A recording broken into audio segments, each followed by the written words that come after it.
Welcome once again to How to Relate to Anyone. Here is Dr. Orv Owens. Hello again, and we welcome you to a lesson that you're not going to enjoy. Sorry about that, but it's the area that is the most drastic and most negative of our total program, all 52 lessons. And so hang in there. It's something you need to know, because when somebody, if you're in sales, if somebody says, don't even knock on my door again, this is where they are. Or if an employee comes in and says, I quit, this is where they are. Or if a spouse says, see my attorney, this is where they are. So we get there, it happens often, and it's not something that's a lifestyle for most of us. If it is a lifestyle, then it's a mental illness type situation. But we all have a tendency, when things are at a point where I don't even want to hear about that anymore, that's where we are. It's we work down through the different motivations and different responses to fear and negatives, from neurotic behavior to paranoia to last week was psychotic behavior. But now we're looking at psychological withdrawal. That's where I quit.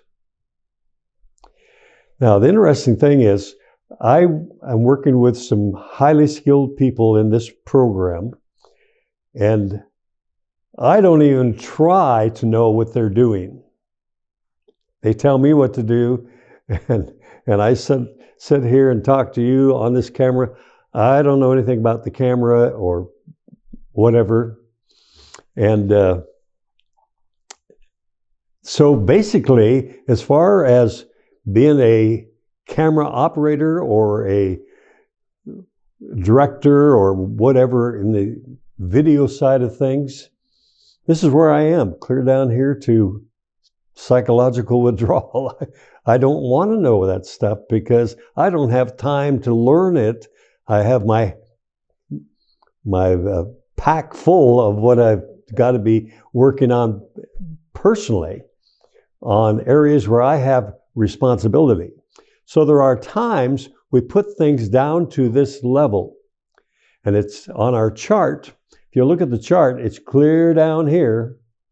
It's called death. What it really is psychological withdrawal. It's where we no longer want to hear anything about it. I don't even want to hear the name. I don't even want to hear about the project. I don't want to hear about anything. Don't tell me anything. And it's when you live there, it's called psychological withdrawal. I did a consulting job with a company in the Midwest who have facilities and doctors and so on for people who are at this level, and they live there all the time. It's called psychological withdrawal. In the day room, and this is men and women, in this day room with about 40 or 50 people in there, strange things happening. Strange things. A guy talking out the window, talking on and on and on to no one. People walking around. There was a lady walking around with a spoon and had nothing in the spoon, just walking around like this with this far away look. There was a lady over here sitting on a stool masturbating. I mean, it was spooky. It was spooky. People come up to you and they look at you like this. Then they walk away. They don't talk. Most of them don't talk at all. If you have had a family member who has gone through dementia, you'll kind of know what psychological withdrawal is really all about.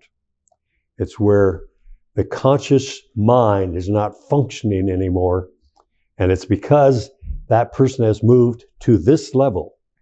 It's called psychological death. We don't do it intentionally, but we do it unintentionally. Now, when a person goes down below this line this far, like those folks that are in the institution and live there, it's called mental illness, it's called psychological withdrawal, and those things are a constant.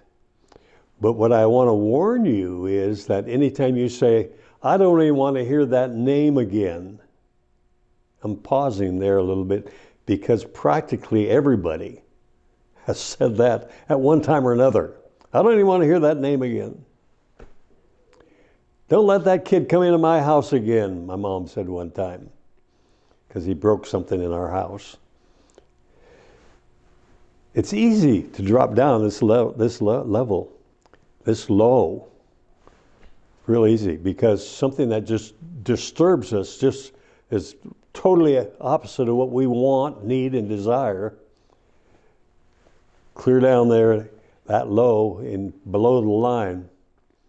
Just say, I don't want to hear about it anymore. I don't ask a lot of questions of our video technician. Curtis has been doing this for a lot of years for a lot of companies, and he knows what he's doing. He knows the business. I don't ask that much. I have also people who are doing the research and development of exposing this program to the world. You heard about it because of Bob and Damon, the work they're doing to get this out to the public internationally, actually. I don't know what they're doing. I have no idea what they're doing on a day-to-day basis. I don't know when they're done or when they start. But I do know that I have in front of me some notes of this program, and that's what I do. So as far as what these other partners that I have are doing to make this program available, I don't need to know, and I don't have to know what they know. I just have to know they know. And you'll find that too. And so that's psychological withdrawal. I just don't even want to hear about it. I don't need to hear about it. But that's a positive because I don't involve myself in things that I don't need to know so that I can focus on things I do need to know. So that's not what we're talking about. That's not the kind, we don't call that psychological withdrawal. We call that choosing the greater option or the greater responsibility. But it's the same concept. That is, I just don't want to hear about it. I don't want to learn what you know. I want to know you know it, and that's good enough for me. But anytime I say, I don't want to hear that person's name again, I don't want to see their face in my world, this is where I am. I'm at psychological withdrawal. And the problem with it is the body chemistry negative is so negative that it can literally cause a heart attack, strokes, your immune system is totally wiped out. And so it's basically a psychological death for a moment.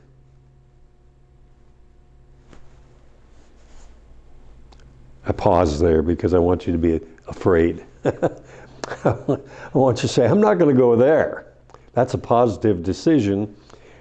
And we're going to show you how to get above the line and avoid all of this. But I want you to think about this. Anytime you say, I don't want to hear that name again, I don't want to see that again, don't even talk to me again, that's where you are. And the more you do that, the more destructive it is to you emotionally and relationship-wise and personal value system. It's called psychological death or psychological withdrawal. And basically, it's a mental illness if you're there most of the time. But we all drop down there, and so be aware of it and get back up above the line as fast as you can when you find yourself dropping down that low. And it's a progression. It's a progression from the things we've gone through already down to this point. I want to do a drama. And in this drama, we have two HR people who are interviewing for a promotion from employees within the organization. And I'm going to introduce these people by fictitious names, but I've seen this happen so much in my working with corporations in promotions and interviewing people. It's real easy to hear something and drop clear down to psychological death or totally don't want to hear that. Get that person out of here. We don't want to have anything to do with them. It's easy to drop to that point if people irritate you and rub you the wrong way. Now, the interesting thing about being rubbed the wrong way is you can't be rubbed the wrong way unless you choose to be rubbed the wrong way. Wait a minute, can't people say things that irritate us? People can say things and everything they say is telling you where they are. Now, if you can recognize where they are, they're way down below the line. They're clear down here to hate and I don't want to have anything to do with anybody in the world and all that kind of stuff. And if you understand where they are, that puts you in a position of dealing with that individual where they are. Because you cannot expect people to be where you are. You have to go to the people. It was Socrates who said, the highly successful person goes to where the employee is and takes them by the hand and leads them into what they need to know, where they need to be. If you are a leader, you are constantly dealing with people below this line, and your job is to lift them above the line. In this drama, we have two HR people interviewing employees. Now, these employees are already part of the company, but we're talking about moving them from just an employee level to a supervisory level, where now they're going to manage 8 or 10 people. And so they're going through the roster of employees and trying to find the best candidate for these positions. So I'm going to read the way this went. And hopefully you'll be able to visualize what we're talking about. Okay, these are HR managers looking for a potential employee for a supervisory position, searching through the personnel files to select the best prospect to be promoted. This is a promotion situation. And we have Sue and Dave. And Sue says, here's Bob, been with the company for 14 years. Dave says, yeah, he looks pretty good. His manager said he is a hard worker and takes leadership roles whenever offered. That's a good sign. And Sue says, it says here he played on the company's softball team and was a leader on that team. That's good. Being a team player is a good asset for this position because that's what we want our managers to do, is be team leaders. Sue says, oh, look here, a note on an incident that happened at one of the games. It seems he lost his temper when he struck out. Uh-oh, now we're below the line all of a sudden. Everything was above the line up to that point, but here's the first step down. Uh-oh's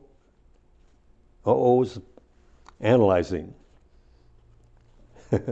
Look here, incident happened in the game. He lost his temper. Oh, now we're down to clear down to censoring and maybe even condemning.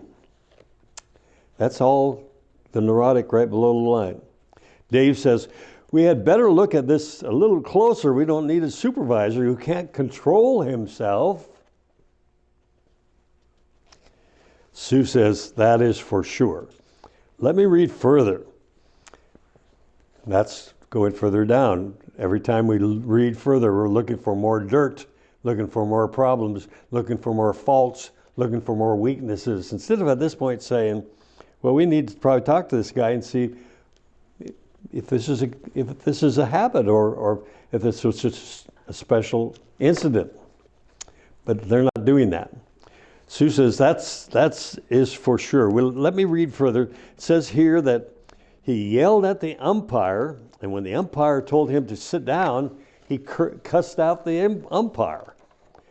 Dave says, that might be a problem. We sure don't need negative feedback that he cussed out our staff or some of our employees or some of our clients.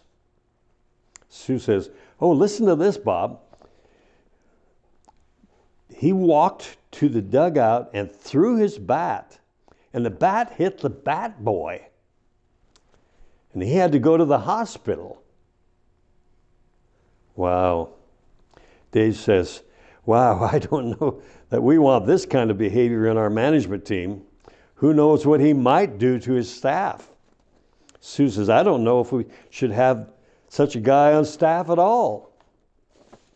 Dave says, well, I say he's gone. We don't need a loose cannon in this company. Now, this guy was being interviewed because he was an outstanding employee, and now we're clear down to psychological death, or in this case, death of a career. Because one incident that outweighed all the positives. Let me tell you something. It's very important to be careful that you allow negatives to pull you down into the gutter, down into the garbage pile regarding anybody. Be strong enough to maintain above the line living, which we're going to go to in the next week, and stay above that line even when other people are way down in the mully grubs. When they're down there, your job is to pull them back up. It's called strong management. How do you pull them back up? You create curiosity that causes their mind to open up. When their mind opens up, then they can hear what you say. If I would have been one of the interviewers there, I would have said, do you guys maybe think that this might be a one-time incident? We don't have any other record of him losing his temper at work, losing his temper on the ball field any other time. Shouldn't we at least take a look at all of his positives and weigh it against this one incident? That's how you open people's minds, asking questions. And probably both Dave and Sue would have said, well, let's give it some consideration. Maybe we can confront him a little bit about that incident and see what his response is when we interview him for this position. Well, see, that would be the wise thing to do, because the guy then can say, I just lost my temper. I've never done that before. I felt so bad. I went and visited the boy at the hospital. It just wasn't, that's not me. Give him a chance. Give him a chance to tell his story instead of throwing him in the trash. Incidentally, when this happened, Sue took his application, his resume and all that, and just wadded up and threw it in the trash. Do you see what she did? She just threw this guy's career and opportunity in the trash. Why? Why? Because he lost control at a moment of stress where he was trying to win the game for the team. His intentions were good. He got up to bat and swung the bat, but he didn't make contact with the ball, and when he threw the bat, he was mad at himself. And didn't mean to throw it at the kid, the little bat boy. That wasn't intentional. Why in the world do we fire this guy because of a one lapse of thought process? We can't do that, because I'll tell you something, every person who works for you as a manager, every client you deal with is going to drop down to these levels, and you need to pull them up, and you're going to pull them up by asking the right questions at the right time that causes enough curiosity that it opens their mind. And when their mind is open, now they can hear your presentation. Now they can understand the orders you're giving them as a manager. It's just called good leadership, both in sales and in management or in life. Don't allow yourself to go down in the gutter. Choose to live above the line, and we're going to cover that in our next lesson, and it's going to cause you to see the way you can deal with whatever problem in a positive way.